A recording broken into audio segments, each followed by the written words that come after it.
WhatsApp adalah salah satu aplikasi terbesar di dunia perpesanan. WhatsApp telah menjadi aplikasi populer bagi pengguna internet saat ini. Seiring popularitasnya, platform ini menjadi sasaran empuk bagi para penipu dunia cyber untuk menjerat korbannya.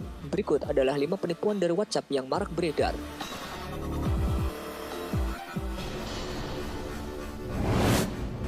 Fact check.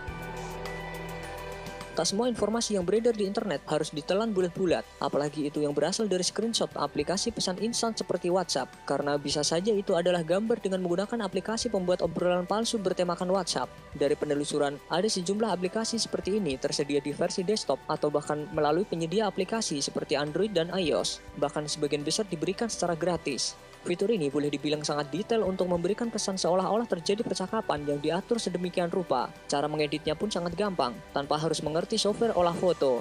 Di sini, pengguna bisa menyesuaikan nama orang yang diajak chatting, operator seluler hingga foto dari pengguna untuk meyakini hal tersebut. Tak sampai di situ, presentasi baterai pun bisa diatur. Sementara di kolom pesan, pengguna bisa menuliskan apa saja yang diinginkan, mulai dari isi pesan, centang 1 atau 2, tanda delivery hingga tanggal menerima pesan. Semuanya bisa dipalsukan.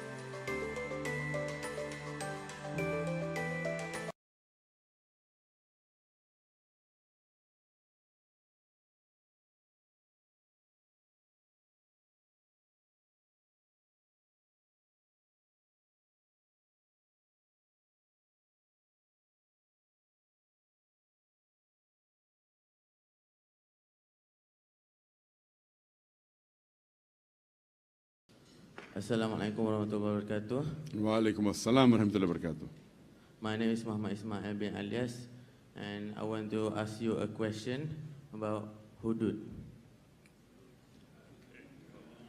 Many people perceive hudud as cruel and unfair. So how do you respond to it? Thank you.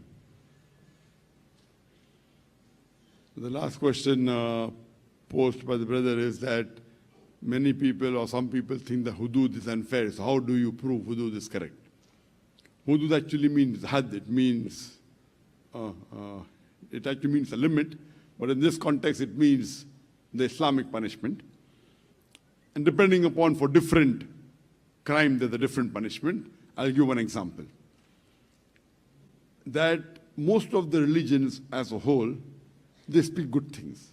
But Islam, besides speaking good things, shows you a way how to achieve that state of goodness. For example, all religions say that you should not rob. Hinduism says that, Christianity says that, Islam says the same. So what is the difference between Islam and the other religions? Islam, besides telling you not to rob, shows you a way how to achieve a state in which people will not rob. Islam first prescribes the system of zakat. That is, every rich person who has a saving of more than the nisab level, more than 85 grams of gold, he or she should give 2.5% of that excess wealth in charity. If every rich human being gives zakat, poverty will be eradicated from this world. There will not be a single human being who will die of hunger. After that, the Quran says in Surah Ma'idah chapter 5 verse number 38, as to the thief, be it a man or a woman, chop off his or her hand. People say chopping off the hands in this age of science and technology, Islam is a barbaric religion. It's a ruthless law. And they think that if you go to Saudi Arabia where this law is practiced, every second person you come across will have his hand chopped off. I've been to Saudi Arabia more than 80 times. I have not come across a single person whose hands have been chopped off. Surely some people's hands would have been chopped off, but it's not as common as they think it is. And do you know today, the country which we look upon, America, USA, do you know it has one of the highest rate of crime and theft in the world? According to US Department of Justice, every second one crime or theft is taking place. You know, I'm here since more than an hour. If every second 60 multiplied by 60, already 3,600 crimes may have taken place in USA since the time I'm here. I'm asking you the question that if you implement the Islamic Sharia in USA, that every man who's rich has more than 85 grams of gold should give zakat 2.5% in charity. And after that, if any man robs, chop off his or her hand. I'm asking the question, will the rate of crime and theft in USA, will it increase? Will it remain the same, or will it decrease? It will decrease. You implement the Sharia, you get result. So if you implement the Had penalty or the Islamic Sharia, anywhere in the world you get results. I'll give you another example. All the religions say that you should not molest a girl, you should not rape a girl. Hinduism says that, Christianity says that, Islam says the same. Islam shows you a way how to achieve that state of goodness. First, Islam talks about the hijab, which I already mentioned in the question and answer session.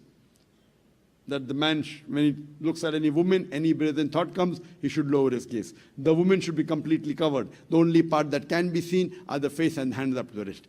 After that, if anyone rapes a woman, he gets capital punishment, death penalty. The non-Muslims say, death penalty, it's a barbaric religion, it's a ruthless law.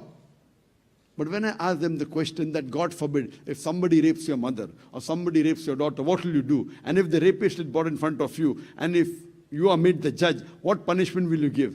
Believe me, 100% of them said, we will put him to death. Some went to the extent of saying, we will torture him to death. Why the double standards? Somebody rapes your mother, your daughter, you want to put him to death. Somebody rapes somebody else's mother, else's daughter, you say death penalty, barbaric. Why the double standards? I'm asking the question. Do you know USA, which is one of the most advanced countries in the world, which most of the people look up to it? Do you know it has the highest rate of rape in the world?